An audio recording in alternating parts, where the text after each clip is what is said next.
In the final moments of From Season 4, Episode 1, after everything that happened that day, Tabitha, Julie, and Ethan are home. Jim still hasn't come back. Tabitha is holding herself together, and then a pot flies across the kitchen. They run in, and the cabinet doors start swinging. Open, shut, over and over, like something is desperately trying to get their attention. And then it stops, and nobody says anything, because nobody knows what just happened. But here's the thing. Somebody was in that kitchen. Something caused those cabinets to swing. Something chose that pot, specifically that pot, and sent it flying across the room. And I don't think it was the man in yellow. I don't think it was the town. I don't even think it was the boy in white. I think it was Julie, a future version of Julie who had already been to the moment Jim died, who already knew Jim was dead, while present-day Julie stood in that house asking where her dad was, who could not speak, could not be seen, could not say the words, but she could move things, and she was trying with everything she had to warn her family before it was too late. Today we are going through every piece of evidence for this theory, and every other suspect we need to rule out first. Because by the end of this video, you are going to understand that the haunting at the Matthews house was not a random supernatural event. It was the most desperate act of love this show has ever staged. Let's go. Let me walk through the haunting scene precisely because every detail matters. The Matthews family has had one of the worst days since they arrived in Fromville. Boyd revealed the creatures cannot be permanently killed. Smiley is back. Fatima's pregnancy ended in horror, and Jim, who left with Tabitha, has not come back. Tabitha returned to town without him. She reunited with Julie and Ethan and told them nothing was wrong. She lied, and they went home. At the end of Episode 1, inside the Matthews house, something moves a pot across the kitchen. It does not fall, it does not slide, it flies with force and direction. When Tabitha, Julie, and Ethan come to investigate, the cabinet doors begin swinging open and shut repeatedly across the entire kitchen. This is the type of phenomenon commonly associated with demons, possession, and exorcism. Jim's dead out there, his family doesn't even know, and now they've got flying pots and pans. That connection, made explicitly by a reviewer watching the episode, is not accidental. The show cuts from Jim's death to this haunting deliberately. The two events are linked. The pot is connected to Jim. Jim cooked that meal. That pot was his. In a show where every detail is deliberate, where the jukebox plays songs that mean something, where the bottle tree numbers turned out to be musical notes, where the color yellow threads from a boy's shirt to a villain's suit, a pot that Jim cooked flying across the room while Jim lies dead in the woods is not a coincidence. The episode cuts between the Matthews family experiencing the haunting and Sophia reviving her father and chillingly saying, "This is when they tear themselves apart." Collider. The show places these two scenes side by side. The haunting and the man in yellow's plan activating at the exact same moment. The man in yellow believes the story is unfolding exactly as he designed it. The residents are about to learn Jim is dead. The family is about to fracture. The town is about to tear itself apart. That is his favorite part, and it is beginning. But something in that kitchen is trying to stop it. Something is trying to reach the Matthews family before the man in yellow's plan fully takes hold. Something that knows what is coming. That something has been in this story all along, and she has not yet realized everything she is already doing. Let's break down the four main suspects. Suspect number 4, the town itself. The premiere hinted that the town itself may be acting up in fresh ways, from objects moving inside the Matthews house to the general sense that reality is getting less stable by the hour. Maybe this is just Fromville responding to Sophia's arrival with general supernatural instability. The haunting is too specific. Objects moved inside the Matthews house, not Colony House, not Boyd's building, not the clinic, not anywhere else in the entire town, just this house, just this family. A general supernatural disturbance would affect multiple locations. This targeted one family in one building with one specific object that belonged to one specific person who is now dead. General atmospheric disturbance does not have that kind of precision. The town itself as an explanation also fails the intentionality test. The cabinet swinging open and shut in a pattern is not chaos, it is communication. It is something trying to get a message across through the only physical interaction available to it. Random supernatural noise does not communicate. This did. Suspect number 3. The Man in Yellow. Given the Man in Yellow's tendency to play psychological games with the townspeople, this could have been a deliberate act to instill fear in the Matthews family who no longer have Jim to protect them. He is inside the town now as Sophia. He has demonstrated harm with the touch abilities. Maybe he is extending his reach into their home. Why it partially makes sense? The timing is provocative. Sophia revives the priest and says her line about tearing themselves apart, and simultaneously, the haunting happens. The show cuts between these scenes as if they are connected. Why it ultimately fails. The Man in Yellow's entire plan depends on going undetected. He spent enormous effort constructing Sophia's identity on the buried suitcase, the priest, the car crash, the Bible verses, specifically so the residents would not know what walked through their door. A supernatural haunting in the Matthews house on Sophia's first night draws exactly the attention he cannot afford. His strategy is not fear. His strategy is to make them tear themselves apart through distrust and fracture. A poltergeist event does the opposite. It unites a frightened family rather than dividing them. It gives them a shared external threat to rally against. That is the last thing the Man in Yellow wants. A careful predator does not rattle the cage before he is ready to strike. The haunting works against his plan. Boy in White. The argument? The Boy in White has been one of Frum's most active communicators across 4 seasons. He has helped guide Victor and Sarah to safety through the faraway trees, pushed Tabitha out of the lighthouse allowing her to temporarily escape the town, appeared in Camden, Maine suggesting he can operate outside the town, and told Victor when and where Tabitha would be in the caves to help her escape. His entire purpose appears to be protecting specific residents and guiding them toward truth. Jim is dead. The Matthews family does not know. The most urgent protective action available right now is warning Tabitha. If the Boy in White is a protective force, warning this family fits his entire established role. The pot that Jim cooked flying across the room could be the Boy in White using the most emotionally loaded object in that kitchen as a signal. He communicates through symbols. A pot Jim made, thrown violently while Jim lies dead nearby. That is the kind of pointed message the Boy in White would send. Why it ultimately has a problem. In every confirmed appearance of the Boy in White across 4 seasons, he has communicated through visual appearances and verbal guidance. He appears to people. He speaks to them. He shows them things. He has never previously demonstrated the ability to move physical objects. The haunting is purely physical, poltergeist-style activity with no visual appearance, no voice, no direct communication.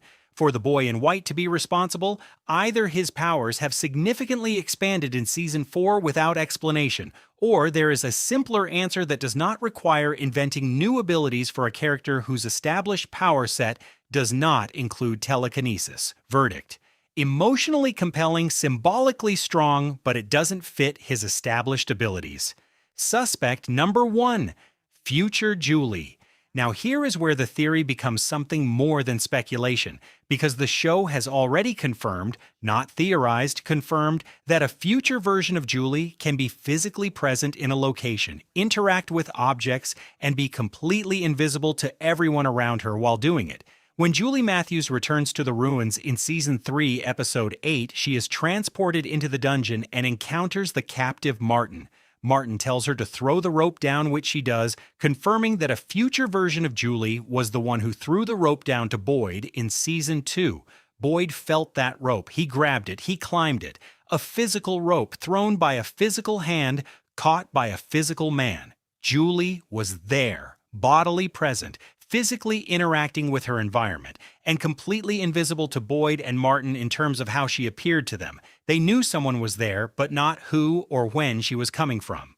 Beyond Julie potentially being the source of other unexplained knocking in Season 2, Season 3 confirmed it was Julie who threw the rope to Boyd in Season 2, solving one big mystery. Several other theories similarly highlight Julie's ability as the answer to long-standing mysteries, ranging from Julie being recognized by a monster despite just arriving, to Julie being the real creator of the talismans. In the Season 3 ending, we literally saw future Julie in the flesh, who freely interacted with Jim just like a time traveler. The version of Julie from the future had 3 scratch marks on her face, physical evidence that something in the past physically attacked her during her time travel. She is not just a consciousness floating through time, she is physically present. She can be hurt, she can touch things, she can move things. She was in that kitchen. Now let's build the case for future Julie. 1. She already knows Jim is dead. The episode opens with future Julie, shorter hair, scratch marks on her face, different clothes, confronting the man in yellow at the moment Jim dies. She watches her father's throat get cut. She tries to stop it and cannot, she already knows. In the present timeline, Julie is completely unaware of what she just experienced. The scene then cuts to the present, where Julie is seen asking Tabitha about her father, unaware that she just witnessed his throat being slit.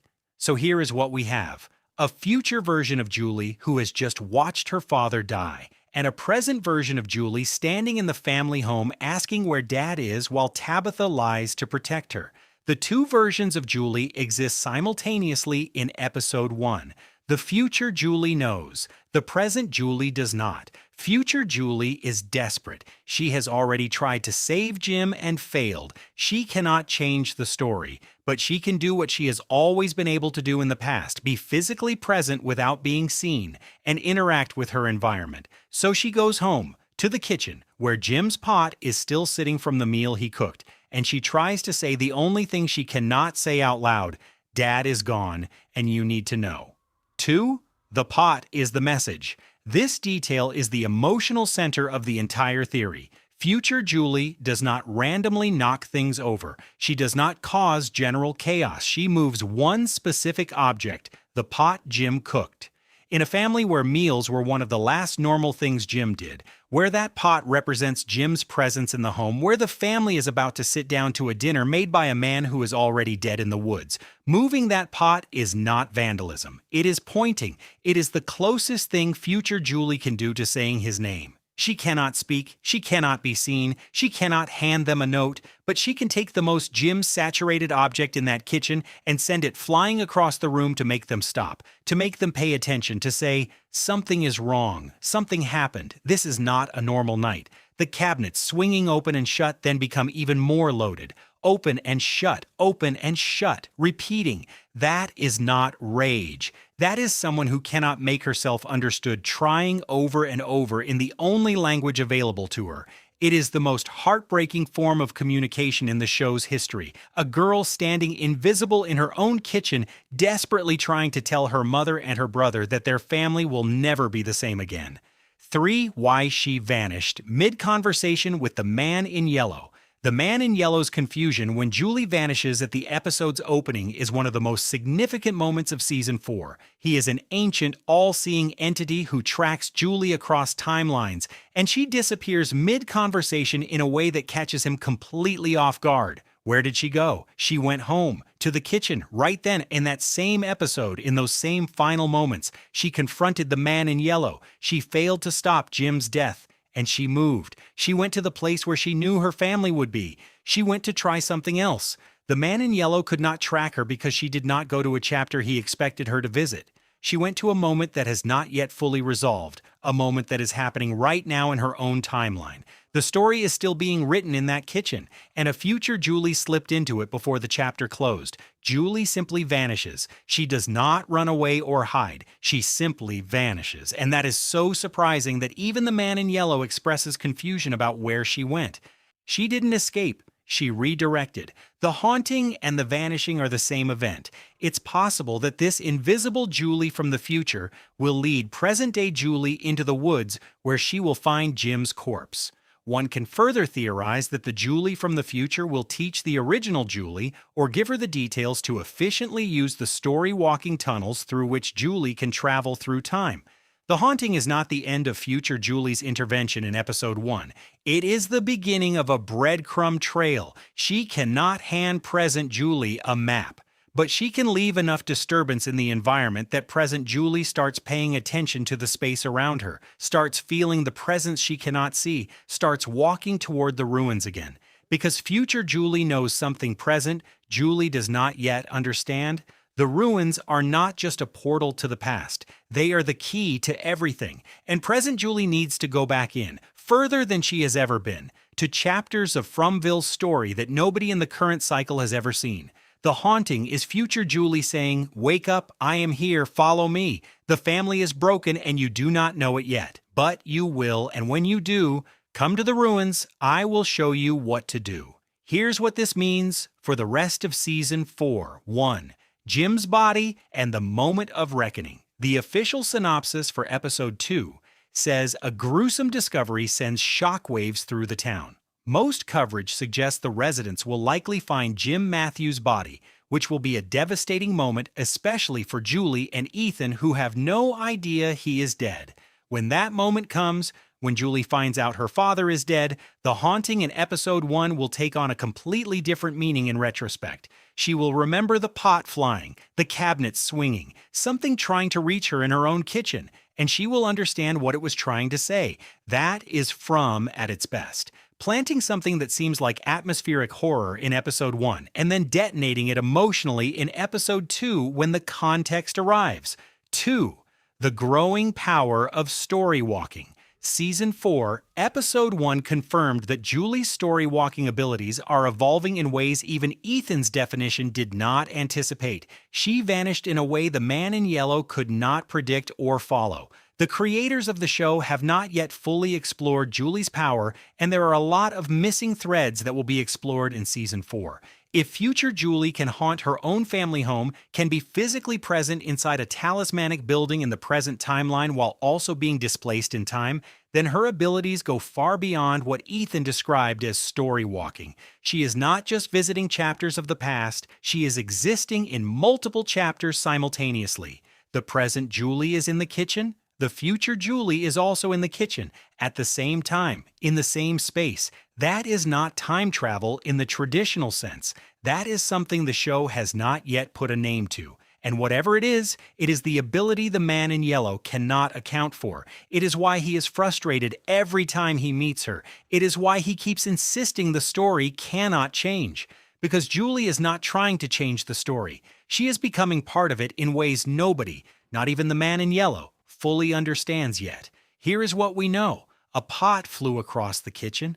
Cabinets swung open and shut. A family stood in their home not knowing their father was dead in the woods. And something invisible, something desperate, something that loved them, was in that room trying to reach them. The man in yellow did not cause it. The town did not cause it. The boy in white, as much as he tries to protect people, does not move objects. But a future version of Julie, who had just watched her father die and could not change it, who was physically present in the kitchen of her own family home because the show has already confirmed she can be physically present in moments from the story without being seen. She was there. She moved what Jim had touched. She swung those cabinets open and shut until her strength gave out or until the chapter closed. And in Season 5, the final season, when every question gets answered and every thread gets resolved, I believe we are going to see that moment from Julie's perspective. We are going to watch her stand invisible in that kitchen, move that pot, swing those doors, and try with everything she has to say the things she cannot say. And it will be the most devastating scene this show has ever made. Drop in the comments, do you think future Julie was in that kitchen? And the bigger question, what do you think she is going to show present-day Julie next? Where is the breadcrumb trail leading? Episode 2, Frey, drops this Sunday on MGM+. Full breakdown goes live the same night. Subscribe so you don't miss it. See you in the next one.